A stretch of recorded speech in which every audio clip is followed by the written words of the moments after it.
تو حضرت یوسف علیہ السلام کو عزیز مصر نے یہ بھاری قیمت دے کر خرید لیا. جب گھر لائے تو بطور غلام تو ان کو رکھنا نہیں تھا. تو کیا ہوا کہ عزیز مصر کی عورت نے کہا کہ یہ تو کوئی بڑا ہی بڑے خاندان کا لگتا ہے، اس سے تو خدمت نہیں لینی چاہیے، بلکہ اس کا تو اکرام کرنا چاہیے، اس کی عزت کرنی چاہیے. بلکہ ایک کام کرتے ہیں کہ ہم اس کو اپنا بیٹا بنا لیتے ہیں، اتنا خوبصورت لڑکا ہے، ہم اس کو بیٹا بنا لیتے ہیں، بڑا ہو کے یہ ہمیں کوئی بڑا فائدہ دے گا. کچھ عرصہ گزرا، جب حضرت یوسف علیہ السلام جوان ہوئے، وَلَمَّا بَلَغَ أَشُدَّهُ آتَيْنَاهُ حُکْمًا وَعِلْمًا، جب یوسف علیہ السلام اپنی پوری عمر کو پہنچے تو ہم نے آپ کو حکمت اور علم عطا کیا. وَكَذَلِكَ نَجْزِي الْمُحْسِنِينَ، اور ایسے ہی ہم احسان کرنے والوں کو جزا دیتے ہیں. تو اب یوسف علیہ السلام کو اللہ تعالیٰ کی طرف سے علم و حکمت کی باتیں، اور آپ جوان ہو چکے، ایک محل میں رہتے ہیں، بیٹوں کی طرح رہتے ہیں. ہوا یہ کہ وراودته التي هو في بيتها عن نفسه وغلقت الابواب وقالت هيت لك.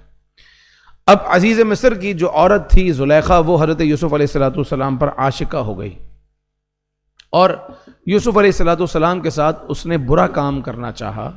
تو یوسف علیہ السلام نے جواب دیا، قال معاذ اللہ، اللہ کی پناہ، انہ ربی احسن مثوائی انہ لا یفلح الظالمون، اللہ تعالیٰ ظالموں کو کامیاب نہیں کرتا.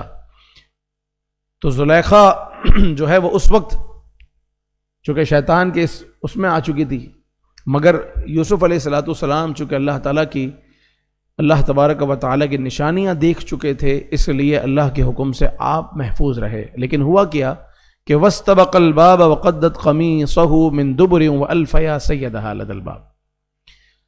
زلیخا نے چاہا کہ میں یوسف کے ساتھ برا کام کروں، اور دونوں بھاگے، یوسف علیہ السلام آگے آگے اور زلیخا پیچھے پیچھے. اور ایسے میں وقدت قمیصہ من دبر، یوسف علیہ السلام کی قمیص پیچھے سے پھٹ گئی، اور قمیص پھٹی اور دونوں ایک دروازے پر پہنچے. وَأَلْفَ يَا سَيَّدَهَا لَدَى الْبَابِ، اس دروازے پر عزیز مصر یعنی زلیخا کا شوہر کھڑا تھا. اس نے سارا معاملہ دیکھ لیا کہ یہ دونوں بھاگ رہے ہیں اور یوسف علیہ السلام کی قمیص پھٹی ہوئی ہے. تو زلیخا کہنے لگی، قالت ما جزاء من اراد باہلک سوءا، کیا جزا ہے اس کی جو تیری بیوی کے ساتھ برا ارادہ رکھتا ہے، الا ان یسجن او عذاب علیم، یا تو اس کو جیل میں بھیجو یا اس کو دردناک عذاب دو.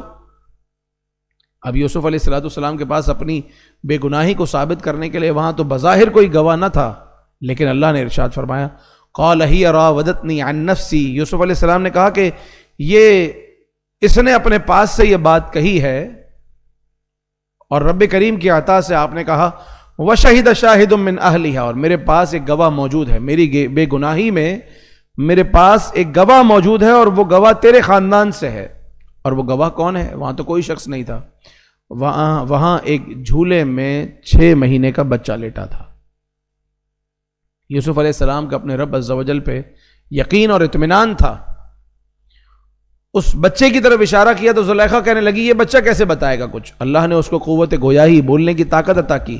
تو بچے نے یہ نہیں کہا کہ یوسف سچ کہہ رہا ہے یا زلیخا سچ کہہ رہی ہے، بلکہ اس نے ایک فارمولہ دیا اور کہا کہ ان کان قمیصہ قد من قبل، اگر قمیض آگے سے پھٹی ہے، فصدقت، تو زلیخا نے سچ کہا، وہو من الکاذبین، اور انہوں نے غلط کہا. وان کان قمیصہ قد من دبر، اور اگر قمیض پیچھے سے پھٹی ہے، فکذبت، تو زلیخا نے جھوٹ بولا، وہو من الصادقین، اور یوسف علیہ السلام سچے ہیں. کیونکہ ظاہر ہے کہ اگر یوسف علیہ السلام نے برا چاہا ہوتا معاذ اللہ، تو قمیض آگے سے پھٹی ہوتی کہ وہ اپنے سے دھکا دیتی تو آگے سے قمیض پھٹتی. لیکن یوسف علیہ السلام تو اپنے آپ کو بچانے کے لیے بھاگ رہے تھے اور قمیض پیچھے سے پھٹی، تو اس حساب سے تو یوسف علیہ السلام بے قصور ہوئے.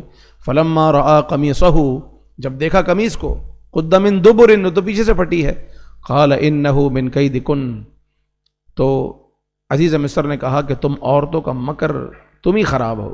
ان کیدکن عظیم، عورتوں کا جو مکر ہے، عورتوں کی جو چال ہے وہ بہت خطرناک ہوتی ہے. اور پھر یوسف علیہ السلام کی طرف متوجہ ہوا اور کہا یوسف اعرض عن هذا، اے یوسف آپ اس معاملے سے اعراض کیجئے، کسی کو بتائیے گا نہیں. واستغفری لذنبک، اور زلیخا سے کہا اپنے گناہ کی معافی مانگ، جو تو نے کیا ہے تیری غلطی ہے. انکی کنت من الخاطئین، تو ہی خطا کار ہے. لیکن ایسی باتیں چھپتی کہاں ہیں، بازار میں پھیل گئی بات، تو مارکیٹ میں آ گئی. اور ساری عورتوں کو پتہ چل گیا، اور عورتوں نے کہا کہ دیکھو زلیخا کو کیا ہو گیا، ایک غلام پر عاشق ہو گئی۔ پھر زلیخا نے ان سب کی دعوت کی، ان کو بلایا، یوسف علیہ السلام ان کے سامنے آئے، وہ واقعات ہیں انشاءاللہ کل اس پر بات کریں گے۔ تو اللہ تبارک و تعالی نے اپنے نبیوں کو محفوظ رکھا، کیونکہ انبیاء کرام علیہم السلام تمام گناہوں سے معصوم ہیں۔ کیا ہیں؟ معصوم، یعنی ممکن ہی نہیں ہے کہ اللہ تعالیٰ کے نبی گناہ کریں۔ اللہ تعالیٰ ہمیں ان کی صحبت نصیب کرے، اللہ تعالیٰ ان کے صحبت جنہوں نے نصیب کی ہے ان کا فیضان ہمیں نصیب فرمائے، آمین بجاہ النبی الامین صلی اللہ تعالیٰ علیہ وسلم۔